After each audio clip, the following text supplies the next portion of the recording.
Welcome, everyone, to Building the Podcast Brand from cover art to community. I'm really excited to share some strategies that will help your podcast hopefully stand out in a very crowded marketplace. There's over 4 million podcasts, I believe, that are currently active right now. So the marketplace is definitely crowded. So here are some of the things that we're going to be talking about today.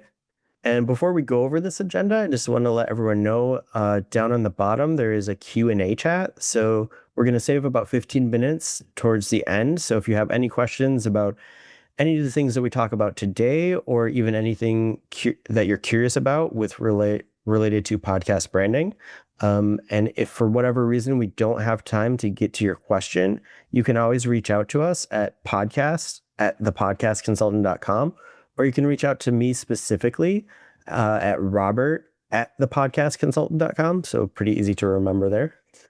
But yeah, so some of the things we're going to talk about in this webinar is defining your podcast brand and identity, compelling cover art and graphics, developing your sonic signature, aligning your message with your brand, your unique host presence, platform optimization, digital presence, creating your podcast hub, social media integration, monetization, turning brand loyalty into revenue, and community building, fostering long-term listeners. All right, so let's go ahead and get started. My name, again, is Robert Van Vranken, just to give you a little bit of who I am so you know who you're listening to. I'm a very experienced podcast producer, so I've actually done over 1,000 episodes as a producer and editor, which seems crazy, but they add up quick. Many of the shows that I've worked on have been featured in major publications like the New York Times and Forbes. I've been working with the podcast consultant since about 2019 when I joined as an audio editor. And I worked on some of the most influential finance shows that we produce, like Capital Allocators, First Rounds in Depth. And then I moved on to what I'm doing now, which is the launch specialist and audit specialist. So I help people start their shows from scratch. And so a lot of the things I'll be talking about today are things that I've kind of picked up over the years of doing dozens of audits and dozens of launches. Some of the launches I've done have included really big organizations like Franklin Templeton and Columbia Business School. So that's just a little bit about me so you know where you're getting this information from. But yeah, let's go ahead and get started on the first slide here, which is the foundation. So your brand identity is more than just like your logo or your color scheme. It really is the soul of your podcast. So you can think of it as like the show's DNA. It's that important. So before you even think about the cover art or the social media, you should have answered 3 critical questions. And that is, what is your mission? So what does the podcast mean to you? What are you trying to do with it? Who exactly are you serving? So who is your target audience, like demographic wise? What are they looking for? And then what makes your voice unique in the space? There's about 4 million active podcasts, so you really have to make sure that what you're doing is unique.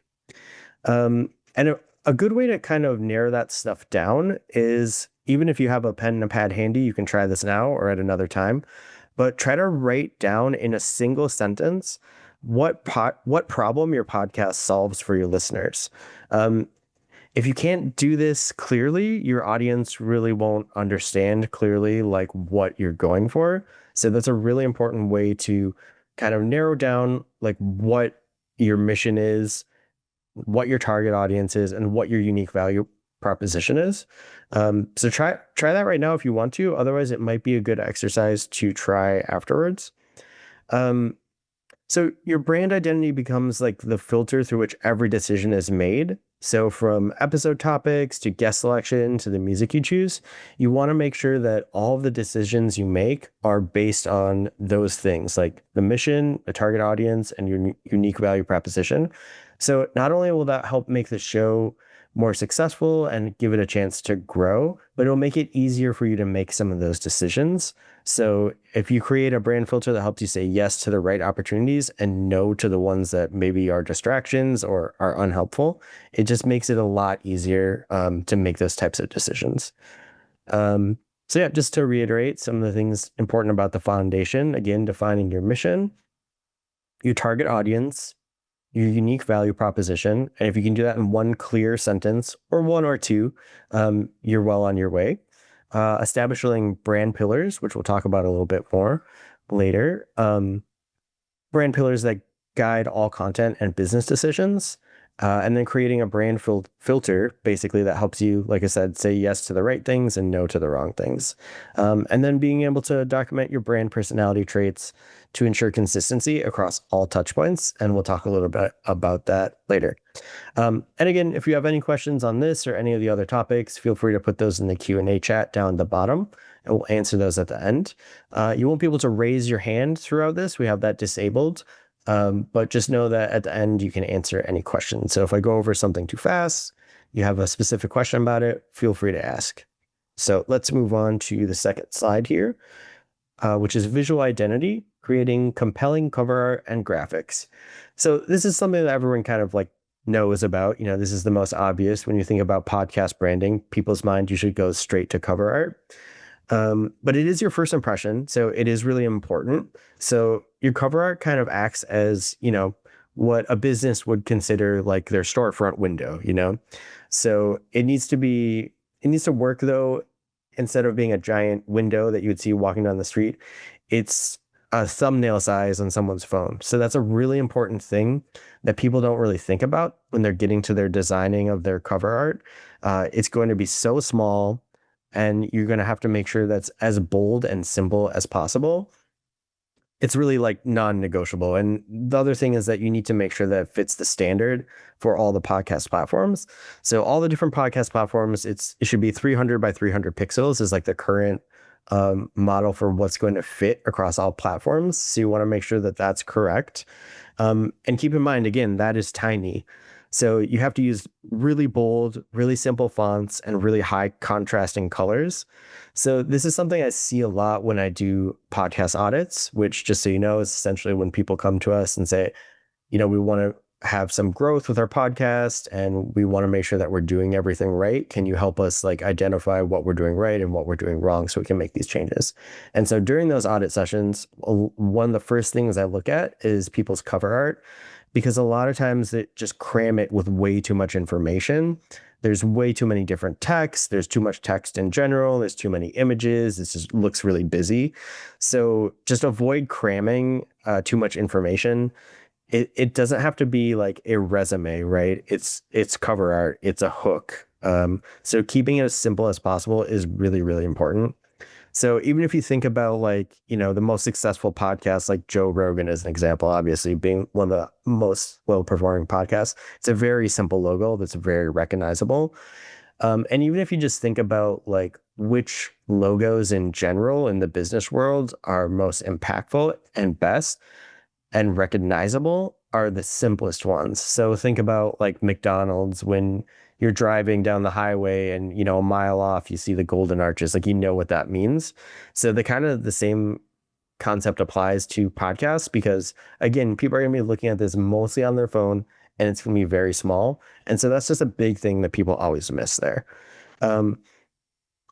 If you don't really know where to get started as far as colors, it seems like it's really not that important, but there are some things that you can use like related to color psychology that actually really do matter. So like blue, is supposed to suggest like trust and professionalism. Red is supposed to create urgency. So like if you're doing like a breaking news show, like red is a good one to use. But just make sure that you're choosing colors that match your content's emotional tone. And just remember also that the visual identity, the visual branding kit that you put together extends way beyond just your cover art. So it should extend to your website, to your social media, to any promotional materials you do. What I recommend a lot of times in audits is that people put together something that we call a pitch packet. So if they want to pitch guests for their show or pitch themselves as guests on other shows, that they put together this packet. And that should be another thing where all of your visual branding is consistent and across as many platforms as possible, and as many manifestations of your cover art and your visual branding guide on all platforms. It's really important to maintain that consistency, which we will talk about a little bit further down. But yeah, so just to reiterate, design your cover art that's very readable and compelling at the 300 by 300 pixels thumbnail size, which again is tiny. So you achieve that by using really bold, simple fonts and high contrast colors that match your content's emotional tone, maintaining visual consistency across all platforms and promotional materials. And then if you can, apply color psychology strategically. So that last one is kind of optional. Like as long as you feel that it fits the tone and voice of your show, then you can use whatever. But it might be interesting to look into color psychology a little bit and see what's going to be the best fit for you overall. All right. So, and again, any questions about that can be put in the chat. We'll answer at the end. All right. So we'll move on to the next slide, which is audio branding, developing your sonic signature. So this is another one that people kind of miss. They think about the logo in the forefront of their mind and, maybe some of the colors and the cover art, but not so much the audio branding, but it is actually very, very important.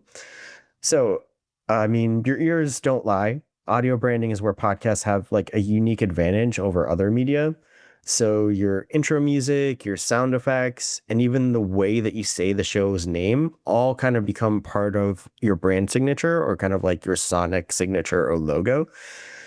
So, I mean, a good example that you probably all would recognize is if you think about when you open up Netflix, it has that Netflix sound, the da-dum sound, or the Intel chime, or again, McDonald's has the I'm loving it thing.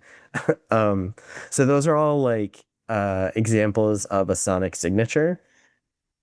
Now, you don't necessarily have to create, something similar to that, like a sound effect. It can really be tied into what your intro is. So your intro then becomes part of your sonic signature. So the music that you use, again, just like the way that you say the name of the show can kind of become part of the hook. And then what we usually recommend is that you create what's called a static intro and a static outro. And that just means you record it once, it's the same thing every time. And then because it's kind of like repetition, people begin to understand that, that's part of your branding. And over time, it just becomes like a part of the show overall. And people really like it. I think Mark Maron is a really good example. His show, WTF, he has the same thing every time, the same line, the same riff of music, and it just becomes part of the character of the show. So it's important to put some strategy and thought into that, specifically when you're doing your intro.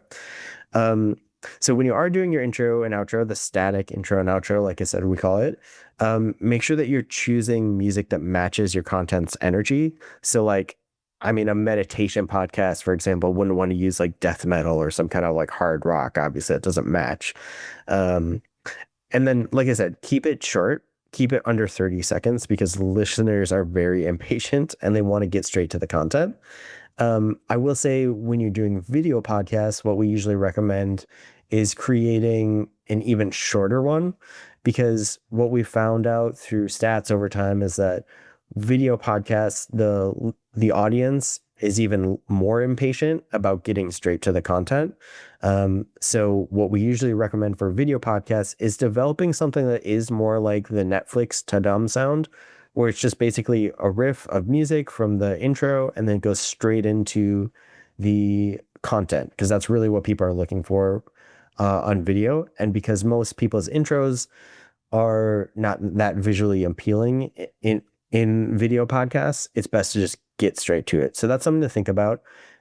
Some people do develop both separate intros for video and audio. So if that's something that you want to do, that's definitely doable and common practice. But in general, shorter is better. I would say that creating audio logos and catchphrases that become associated with the show is a good idea. It's not necessary, but I think over time, if you have like a tagline that they use up front, that will eventually just become associated with your show, and it will become naturally like a part of your branding. And the key is just repetition and consistency. So that's why we encourage people to use like static intros, like that's the same every time.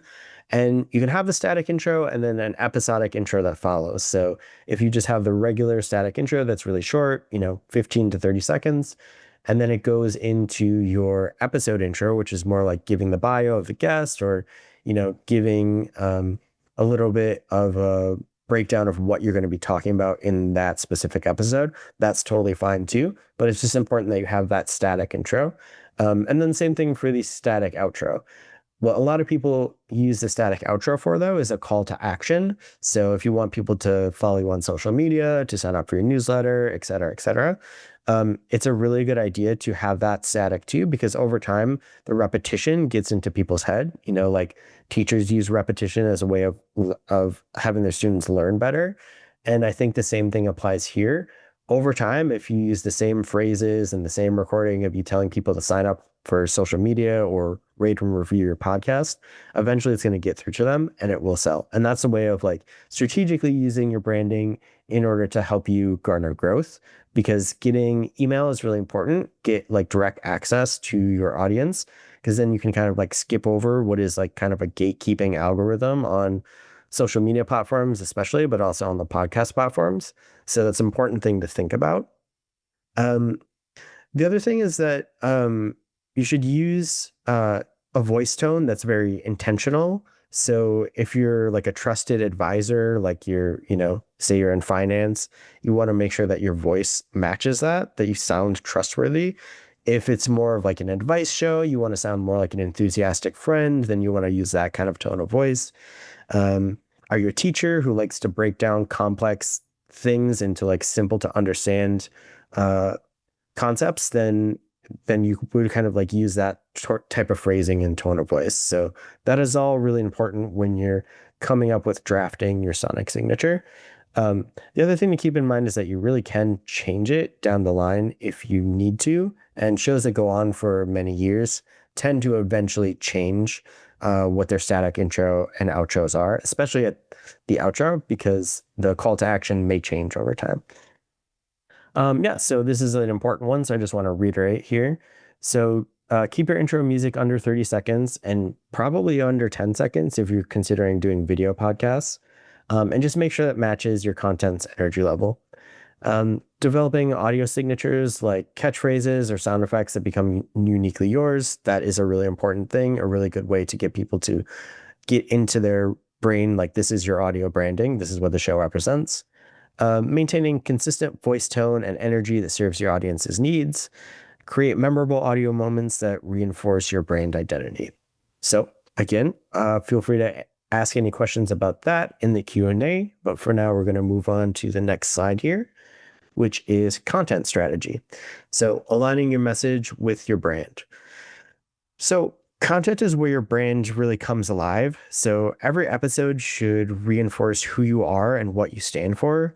So this doesn't mean you're being boring or predictable. It just means that you should be intentionally consistent. So start by defining your content pillars.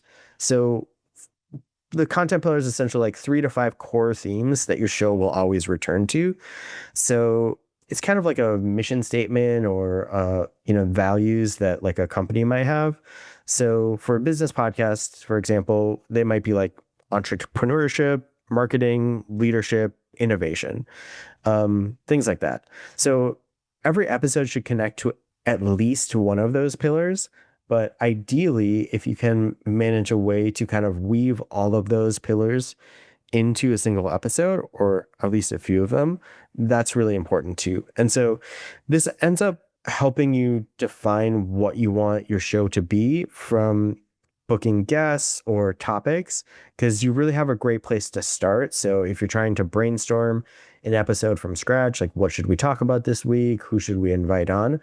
Going back to these pillars will really help refine some of that and make it easier for you to make some of those decisions. And then it's good for the audience too, because the audience gets some consistency and they know kind of the value add that they're going to be getting each time. So your format also communicates your brand. So whether you're doing solo episodes where you're an expert kind of talking about whatever it is, the day's news or whatever you might have authority or expertise to talk about, or you're doing, you're interviewing musicians and trying to get the insight from them on how they create their art? Are you just sharing like tactical advice? Are you giving advice on how to like start making money or making better decisions with your finance?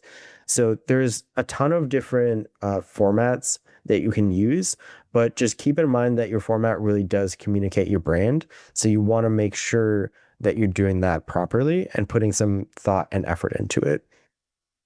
The choices that you make will shape how your audience perceives you. So whatever you choose, commit to it, because listeners really do build expectations, and meeting those expectations builds trust. Now, I will say that I do think obviously it's great to be consistent in those formats, but there is a lot of room for diversity. So one thing that I've recommended in the past to audit clients and launch clients, especially if they feel like they're having trouble booking guests, or what ends up happening sometimes is like a guest will, they're on a weekly cadence, a guest will cancel at the last second, and then they don't know what to do, and so they can't put out an episode. And the consistency of your cadence is really important to your audience. Again, there's 4 million podcasts, so if somebody just doesn't have an episode that week and the listeners have have formed a listening habit, every Tuesday on their way to work, they listen to it, and suddenly it's not there, then they're just going to move on to another show. So I bring that up because a solution to that for people who are guest format only is if the host has expertise in whatever the subject matter is, and they can come up with a monologue of, 15 to 20 minutes to do a shorter format episode, it's really beneficial in the long run, because not just to save the day at the last second when you don't have an episode, but because over time that builds trust with your audience when they get to know you as host a little bit more, get to know your expertise a little bit more. And then it's just good to have like a little bit of diversity. Like, again, you want to stay consistent with your format, like don't have it change every week, but it is nice to have those opportunities to change it up a little bit. So definitely stay consistent. But like I said, there is some room for diversity there. So overall, make sure that you establish these 3 to 5 content pillars, which again, that's going to be very helpful for you in episode planning and guest planning, etc. And a lot of the decisions you make will lead back to that. So choose the formats that communicate your brand best. So really think about whether, having a debate with a guest or having an interview with a guest or doing solo episodes or having multiple guests, like what is going to communicate your brand best and what's going to lead back to those content pillars. So balance consistency with variety to beat your audience. So like I was saying, like be consistent, but you have some room for diversity there. Ensure every piece of content reinforces your brand positioning. Not only is that good to reinforce your brand, but again, like it makes it easier when you're doing strategic planning. So that's some really important things that you should remember when you're doing content strategy and making sure that you're aligning your message with your brand. So move on to next section here. And that is voice and personality, establishing your unique host presence. So the truth is that people don't really just subscribe to podcasts. They're actually subscribing to you, the host, and to your personality, to your voice.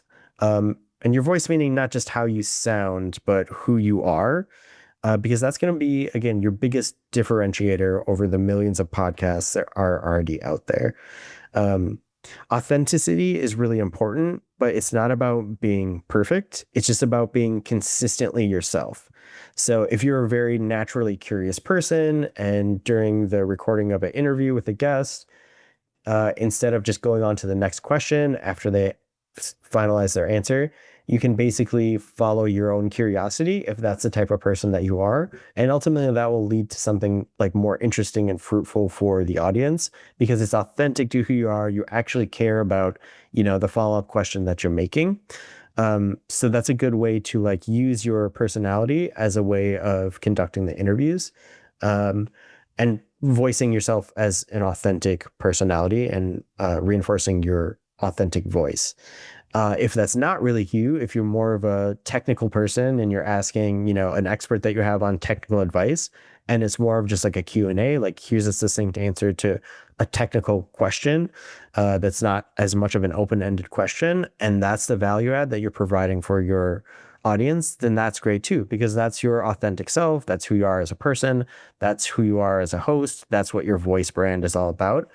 So don't be shy to be your authentic self. Um, so just embrace whatever energy you have as a person in your conversations and in your branding. Just let that shine through naturally, basically. So, but here's the key: your personality should serve your audience and not just express yourself. So if your audience needs motivation, be motivational. If they need expertise, be authoritative. The best hosts, though, find the intersection between those two. So between who they naturally are and what their personality naturally is, and what their audience needs and wants, like what their value add is. So you always want to do your best to kind of like split the difference, be as authentic as you can to your own personality, but be conscious of the value add that you are giving listeners. The other thing I recommend, so a lot of times when specifically like with the launches that I see, especially with first time hosts, I always tell them to practice their delivery as much as possible. So one thing you can do is just like record yourself on your phone on voice notes, asking questions. But what's even more helpful is to record yourself doing like a practice podcast, maybe with like a close friend or a family member that you're very comfortable with, and then listening back. Like if you do that multiple times overall, you'll notice like kind of like the verbal tics that you have, like the filler or crutch words you have. Like I'm always saying like and for example, which you'll probably notice today. And if you listen back enough, you start to notice those things. And then you also start to notice like your energy patterns, kind of like what your natural rhythm is, whether you like it or not, whether you feel like it fits the branding for your show. And then you can kind of refine that. So like, okay, I say and like too much. I'm going to try to be conscious of that moving forward.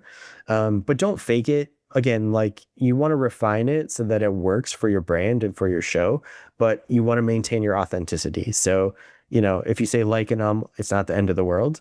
I will say a lot of like what people don't realize about podcasting is that even if their delivery is a little bit off or the answers from their guests are a little bit off, you would be amazed what like a professional editor can do in cleaning some of that stuff up. So don't fret too much about it because some of it can get cleaned up in the edit, but it is really important to practice your delivery and refine it if you can. And that goes for shows that are already existing. So you can listen back to previous episodes and try to like notice things that are regularly occurring that you don't like or that you'd like to change. That's a really good way to get some feedback on yourself. So yeah, establishing your unique host presence, very important. So basically, to reiterate, find the intersection between your natural personality and your audience's needs. Practice and refine your delivery while maintaining authenticity. Develop signature phrases, questions, or approaches that become uniquely yours. So this is actually something that I see a lot where people will have like a specific question that they ask every guest, like, what was the best advice you ever got? And it can be something they like answer at the end of the show, for example. It creates like a little segment. But it is like a nice way to like add some of your unique host presence like into your branding. And some of that can actually be like just like catchphrases and stuff in the intro and outro that we had talked about before, because that kind of like defines who your personality is and what your voice is as a podcast host. But yeah, and then finally, just make sure that you're serving your audience's needs through your personality. So again, like kind of splitting that difference between what they're looking for and who you naturally are. So yeah, that's a little bit about establishing your unique host presence. All right, we'll move on to the next slide here. And this is platform optimization. So maximizing your presence across directories. All right, so your podcast lives on the podcast platforms. There's hundreds of different ones at this point. I mean, the major ones are basically Apple, Spotify, Amazon, iHeart, YouTube. But that's really where they live. And so each platform is a potential discovery point But most podcasters, I definitely notice this when I'm doing like audits and launches specifically, they just treat like where they're listing like an afterthought. And I think that's a mistake. So your podcast description is really important. So the podcast description is basically what accompanies the show on all the different platforms when you go to your basically your home feed. So you have like on I think on Spotify it's called like an about section. It's slightly different everywhere you go. But it shouldn't just be a summary of what the show is. It kind of like should function as sales copy almost. So you want to lead with the benefit to the listener and not your credentials.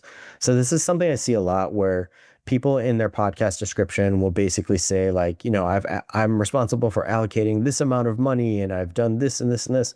And it is good to like share your authority and your expertise, but you shouldn't lead with that. What I usually recommend people do is lead with what is the value add for the listener. So like what is the benefit to the listener? So not necessarily what your credentials are. Those will come out throughout like personal anecdotes during the podcast where you could say, well, there was a time where, you know, I allocated $800 million or whatever it might be.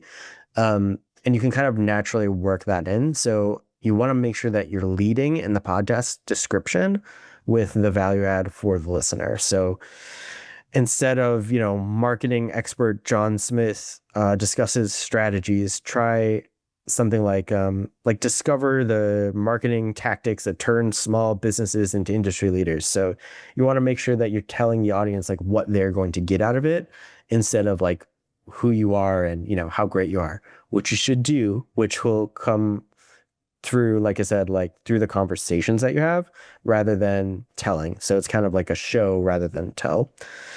So when you are doing like getting set up on all the other platforms, like the categories do matter for discoverability. There is like some podcast host feeds will have like multiple subcategories that you can do. So if like you're a real estate investing podcast, you can have the main category be business, and then the subcategory can be like, you know, real estate or whatever it might be. Not all of them have that though. So it is important to choose the right category because it does affect like the algorithm, like the discovery algorithm, and like the specific podcast platform is going to show or suggest shows to. So it is important in that regard, but I wouldn't stress out too much about it because some of the categories are kind of limiting and don't get too specific.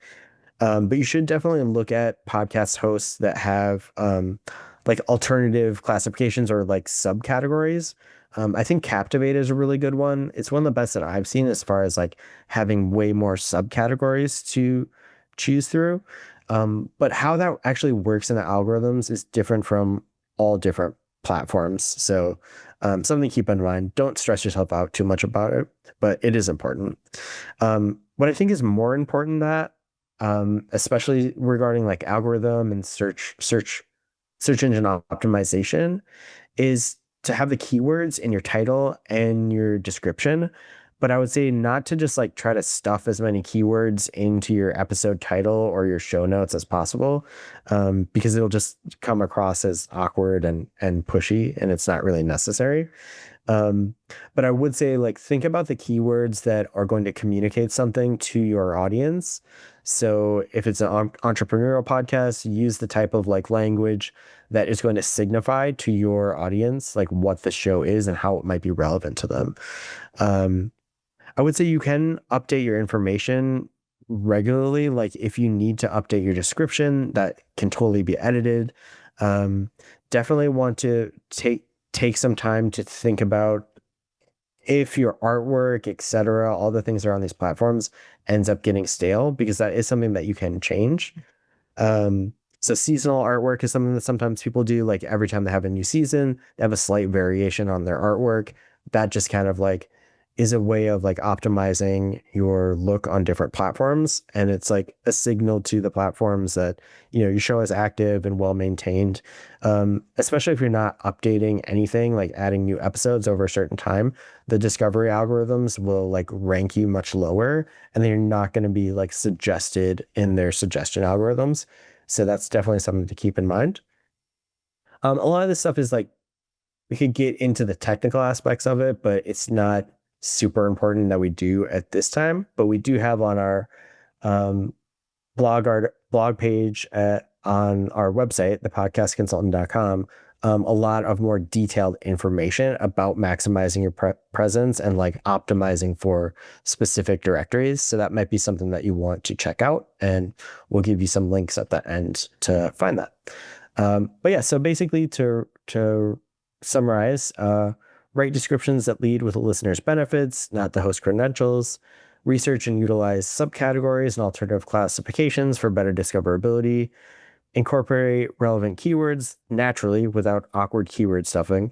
And then keep all platform information current and professionally maintained. All right, so move on to section 7 here, and that is website and digital presence, creating your podcast hub. So your website is ultimately going to be the home base. And we, especially when I'm doing launches and audits, this is something I focus on because not everybody has a website, but I do think it really is important because it's a way that you can encapsulate everything about the show in a single place and you have complete control over it. One resource that we really recommend is called Podpage, and it's basically like Squarespace or a similar type of app that allows you to customize using templates a pretty nice looking website. What's unique about Podpage though is it's specific for podcasting, so it's optimized for podcasters and it makes it really easy. So they basically use the RSS feed, which will the RSS feed, not to get too technical, is like where the information is pulled to go on to all the different podcast platforms. So like your show notes, your cover art, and the audio.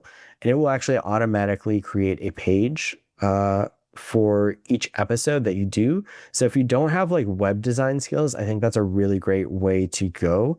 It's pretty affordable and it's very easy to set up. It's very user friendly. So I just want to throw that out there because when I'm doing launches and audits, that's been a really big win for a lot of them, especially if they don't have a website at all, or if they have a website, but it becomes hard to maintain, or they're paying somebody and they're not really getting a benefit out of it. So just something to keep in mind. But yeah, so it's at minimum, I would say what you need is episode pages and then potentially transcripts and like an about page where you can tell your story a little bit more. The podcast description that I was talking about before that will be in like the podcast directories about page is pretty limited. Like we usually recommend it to be like under 600 characters. So there's not a lot you can fit in that, but if you have your own website, obviously you can be as long as you want, and you can really go into depth about who you are as a person, why you started the podcast, etc. So that's something that you definitely want to have on your website. But you can extend your brand experience. So like if your podcast is like really playful, then your website should be too. If your podcast is really serious, your website can be too. So it's just another way to like match the tone of your branding onto your podcast. And then also like all of the imagery. So like all the imagery will remain consistent from your social media, from your newsletters, from your pitch packets, from your cover art to your website. So it maintains that kind of brand consistency, which is really important to reinforce.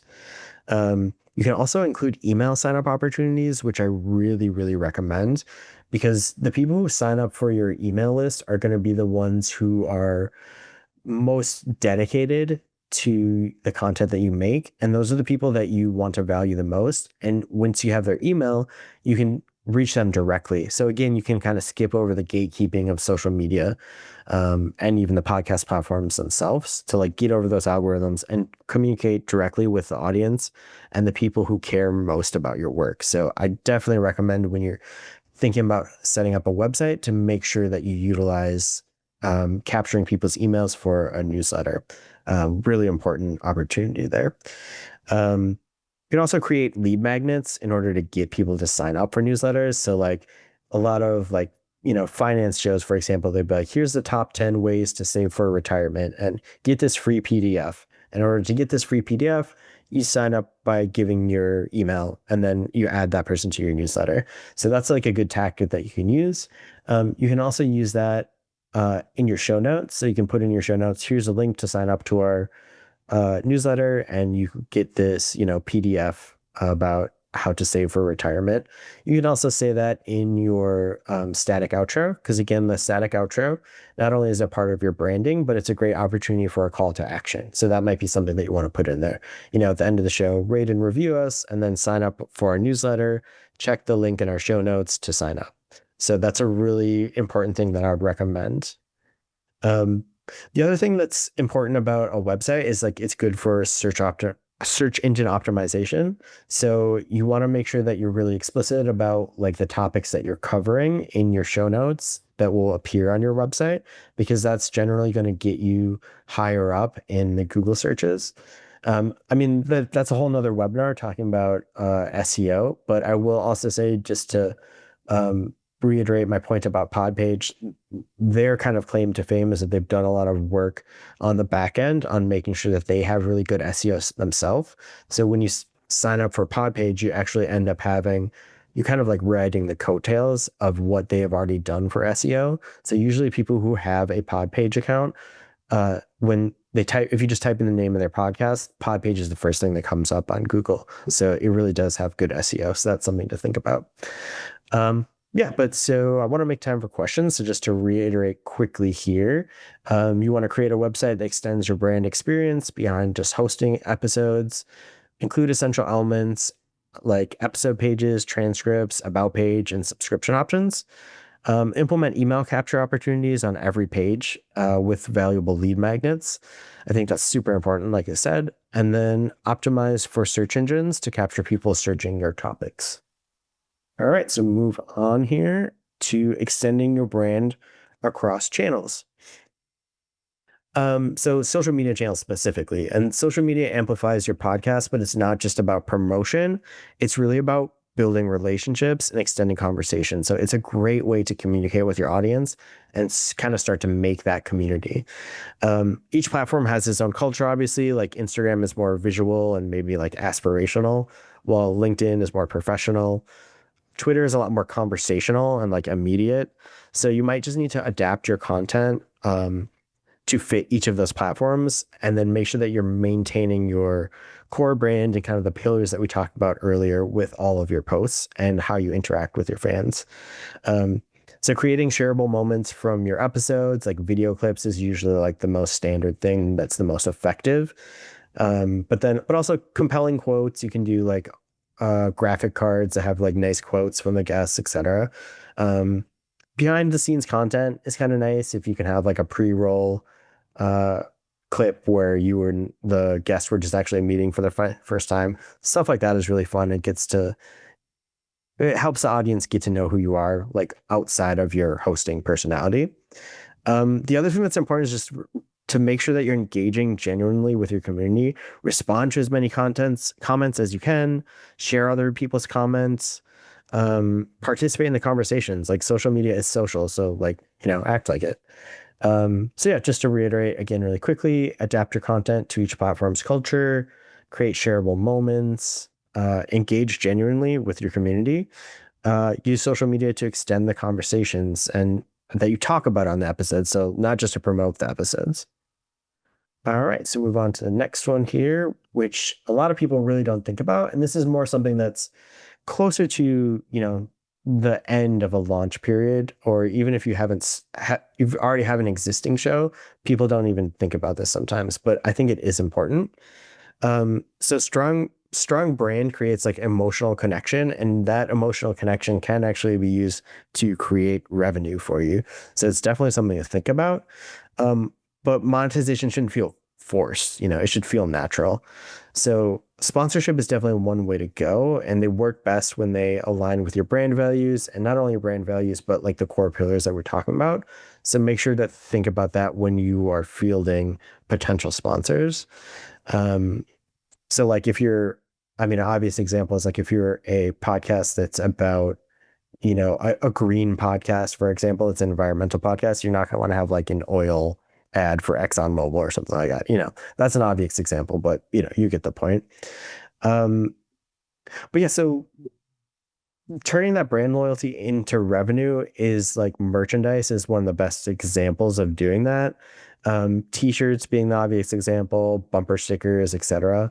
I will say that like Patreon does a really good job of doing this. So if any of you have considered Patreon, they have a really great account or a really great program where essentially when people sign up, they can sign up at a certain tier, they pay $10 a month, 6 months of paying monthly, then they'll get a t-shirt sent out.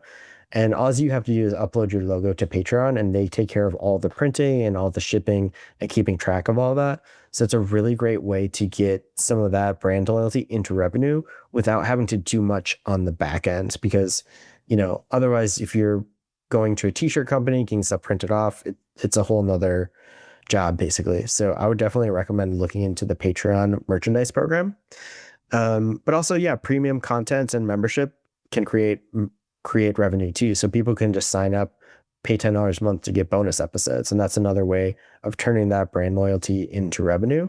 It does take a little bit more work because you're going to create bonus content, but a lot of people just do early releases. And that's something that's kind of like, a way to get revenue that doesn't require much extra work. So yeah, accept sponsorships that align with your brand. Create merchandise that serves as community identifiers. It's so cool to like be in a grocery store and see somebody wearing a shirt of a podcast you love. You instantly feel like, like you're in community with that person. So it is really cool. But yeah, think about developing premium content like for Patreon or other places like Apple will also do like subscription-based content for bonus episodes. But yeah, so build monetization strategies that feel natural and are not forced.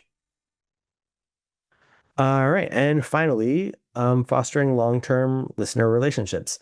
Like I said before, the ultimate goal really is to foster these like long-term listener relationships. And podcasting really becomes like a parasocial relationship between the listener and the host. So creating opportunities for listeners to connect with you and with one another, like through a Discord server or Facebook group, is always really helpful. Even doing like live Q&As sometimes is a great way to like have that conversation with your audience. So it's more of a two-way street. So yeah, implement and act on listener feedback to build ownership and loyalty.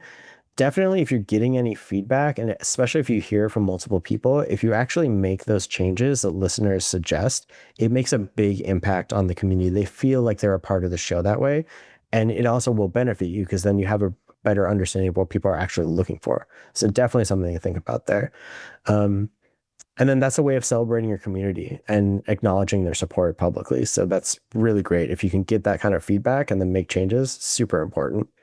But yeah, then just focus on building a tribe of engaged activates, not just passive listeners. It's great to have listeners, but what you want to have ultimately is a community. And that's what building this brand is all about. So it's really, really important. That's the ultimate goal, is to like create a community, not just an audience. So yeah, that's kind of where we want to close out today. But just to finalize some of these thoughts, so your brand is the promise that you make to listeners every episode. It's not just the visual elements. Authenticity and strategy work together. So be genuinely self, but strategically intentional. Start building your brand today with clarity about your purpose and audience. Your brand is your most valuable asset, and it's worth more than the equipment you have or what your audience size is. It really is. The podcasting space has room for your unique voice if you build a strong enough brand to be found. So definitely things to think about when you are adjusting your current strategy or you're starting a new show.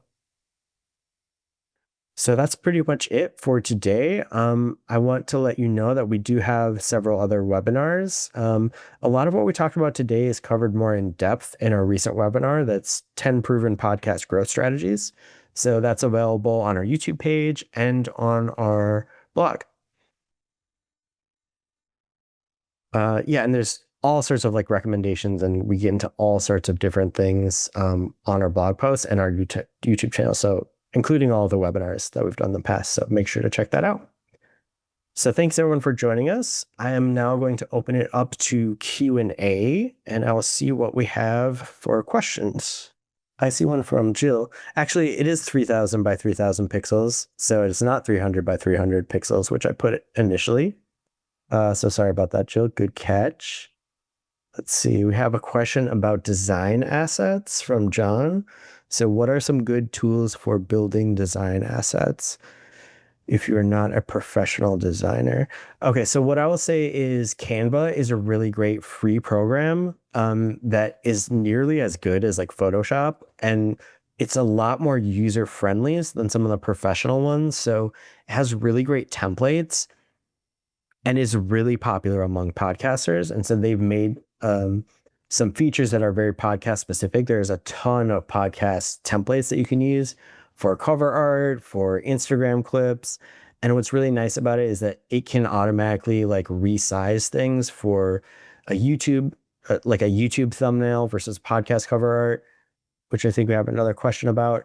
And then, yeah, it just makes it really easy. So like if you're not a graphic designer, you can do it for free, basically. There is premium accounts, it's a freemium service, but I would highly recommend Canva if you don't have the ability to hire an actual graphic designer and you just want to get something that looks professional and good and quick. But all right, I see one more that just came in from Christina that says, can you publish just one platform like Spotify, or do you have to just, how do you publish to several?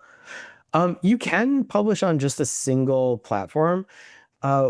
With regard to Spotify, what a lot of people have been doing is using Spotify for creators, it's called, as their actual like hosting feed.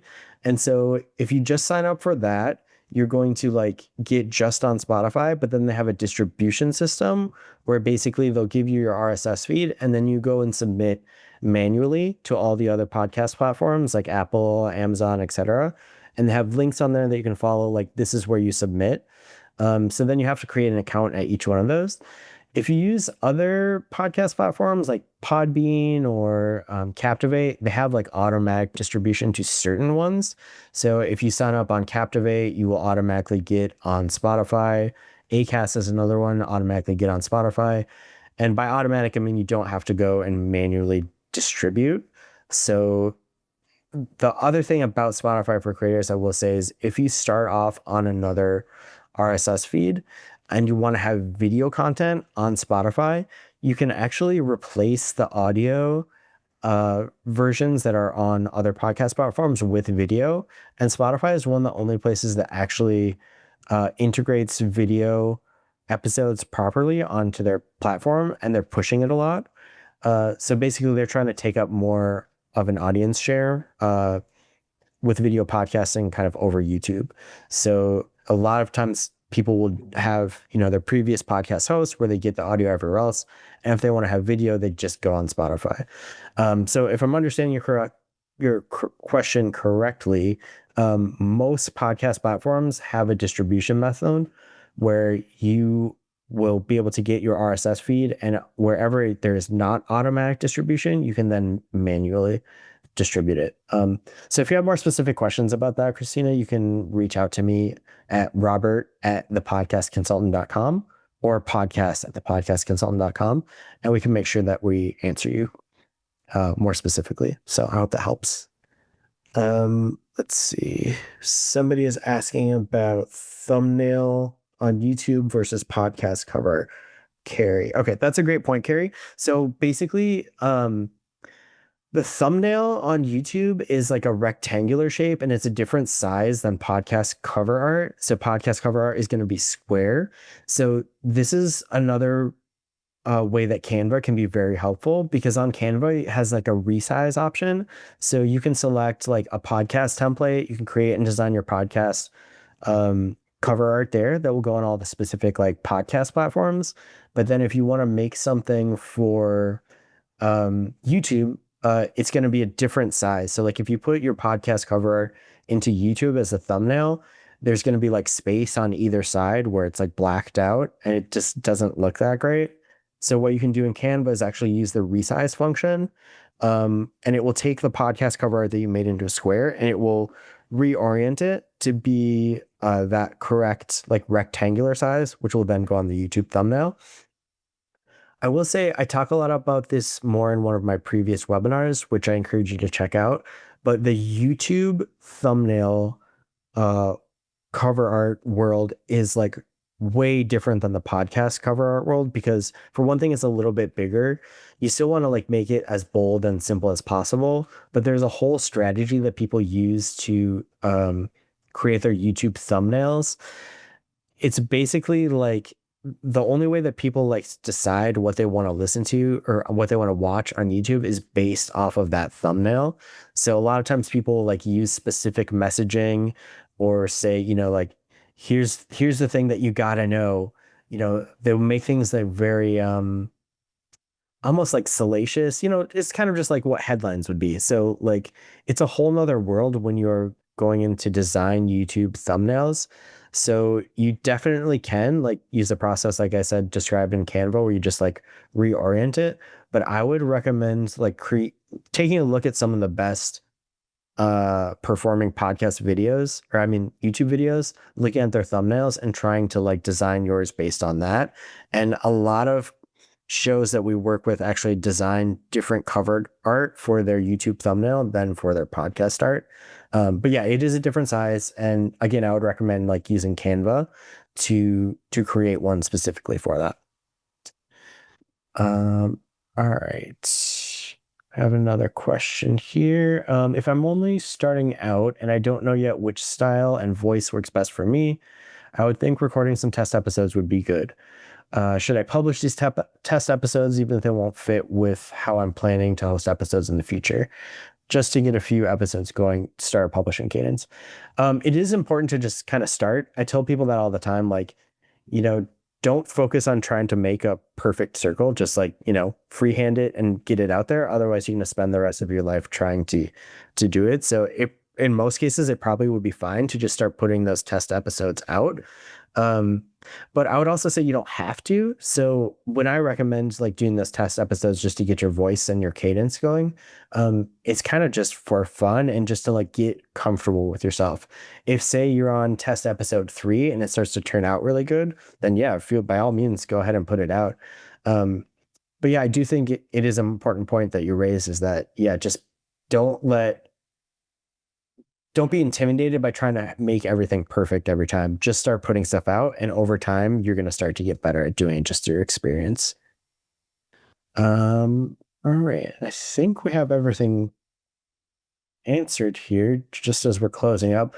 So if you do, again, have any other questions about anything we talked about specifically today, or more generally, just about podcasting in general, feel free to reach out to me, Robert at thepodcastconsultant.com, or just podcast at thepodcastconsultant.com.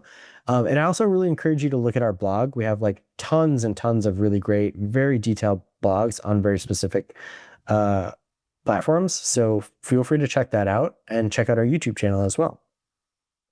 All right. So thank you everybody for joining us. I hope that I answered some of your questions and, gave you some new ideas to think about. But again, feel free to reach out to us and join us for our next webinar. We'll be doing these pretty regularly now, and we have a good arsenal of them already built up. So feel free to check it out. So good luck to everybody with starting your new show or making some improvements to your brand strategy on an existing show. I wish you all the best and good luck.